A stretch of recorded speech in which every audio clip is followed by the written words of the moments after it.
है। ठीक है अजय, बहुत शुक्रिया तमाम जानकारी देने के लिए। तो लोगों का भरोसा देखिए सुरक्षा बलों के प्रति बढ़ा है।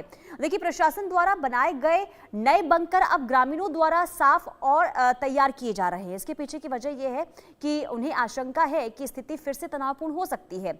और एक ग्रामीण ने यह कहा है कि हम पाकिस्तानी सेना पर पूरी तरीके से भरोसा नहीं करते हैं और नागरिकों को निशाना बनाया गया अतीत में, इसलिए हम तैयार रहना चाहते हैं। सुरक्षा अधिकारियों ने यह कहा है कि क्षेत्र हाई अलर्ट पर है और लगातार गश्त की जा रही है। मजबूत बंकरों से गोलीबारी और घुसपैठ से सुरक्षा मिलने की उम्मीद है। अधिकारियों ने ग्रामीणों से सतर्क रहने और पिछले ऑपरेशन के दौरान क्षतिग्रस्त घरों में किस तरीके से अब वापस से तैयार उन्हें किया जा रहा है, मजबूत किया जा रहा है।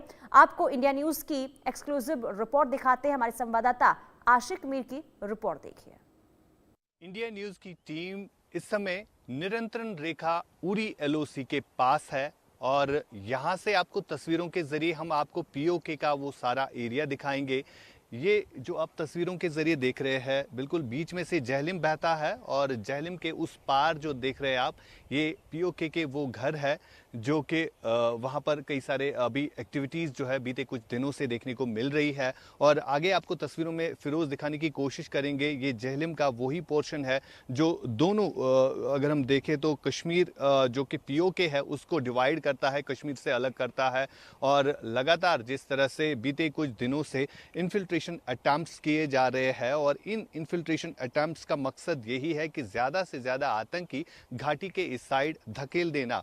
फिलहाल तस्वीरों के जरिए ये खास एक्सक्लूसिव तस्वीरें इंडिया न्यूज़ पर आपको फिरोज दिखाने की कोशिश करेंगे। पीओके के कुछ घर और आगे जो आप ये घने जंगल देख रहे हैं जहां पर अभी भी कई सारे टेरर लॉन्चिंग पैड्स है और इन्हीं आतंकियों के लिए ये सेफ पैसेज भी माना जाता है। और यहाँ पर कुछ दिन पहले हमने एक वीडियो दिखाया था कि किस तरह से आतंकियों को ट्रेन किया जाता है इन्हीं घने जंगलों में और बाद में उन्हें इन्फिल्ट्रेट करके जो है घाटी में घुसेने की कोशिश लगातार की जा रही है। 2 दिन पहले कुपवारा एलओसी सेक्टर में भी इसी तरह युद्ध विराम का उल्लंघन किया गया था, जिसका जवाब भारतीय सेना ने दिया था और लगातार इस तरह की कोशिश जो है की जा रही है।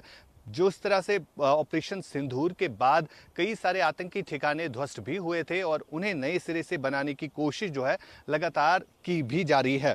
मेरे साथ यहाँ पर स्थानीय एक शख्स है जिनसे हम बात करेंगे और किस तरह का माहौल इस समय एलओसी पर है इनसे हम जानने की कोशिश करेंगे। आप मुझे बताइए एलओसी पर किस तरह के हालात इस समय बने हुए हैं और ऑपरेशन सिंदूर के बाद क्या कुछ देखने को मिला है अभी तक? देखिए आप सभी जानते हैं आज बखूबी के पिछले कुछ टाइम से हमारे बॉर्डर्स पे फिर से वो एक किस्म का टेंशन क्रिएट हुआ है। डिस्गस्टिंग फैक्ट मैं आपको ये बता दूं कि ऑपरेशन सिंदूर में जो पीओके में मिलिटेंट्स जो आउटफिट ऑर्गेनाइजेशंस या उनके जो सेंटर्स थे विच वर मिक्स्ड टू द मड, ये मैं कहूँगा वाया ऑपरेशन सिंदूर। डिस्गस्टिंग ये फैक्ट है कि now those people are trying to rebuild and re-establish those centers. Actually वो यही चाहते हैं कि 2019 के बाद जो जम्मू कश्मीर में एक पीस मेंटेन हुआ था, यहाँ लोग अभी हमारा टूरिज्म इंक्रीज़ हुआ था, हमारा बाकी जितनी भी चीज़ें लोग अपना बिजनेस कर रहे थे, स्कूल बार बार मैं ये चीज़ कहता हूँ कि अभी हमारे स्कूल्स फंक्शन कर रहे थे, टूरिज़्म हमारा री इस्टेब्लिश मैं कहूँगा हुआ था क्योंकि एक काफ़ी फ़्लो था 2019 के बाद जो टूरिस्ट का फ़्लो रहा। जाहिर सी बात है जब टूरिस्ट का ज़्यादा फ़्लो रहेगा तो इनकम तो बढ़ जाएगी, हमारा जीडीपी तो बढ़ेगा।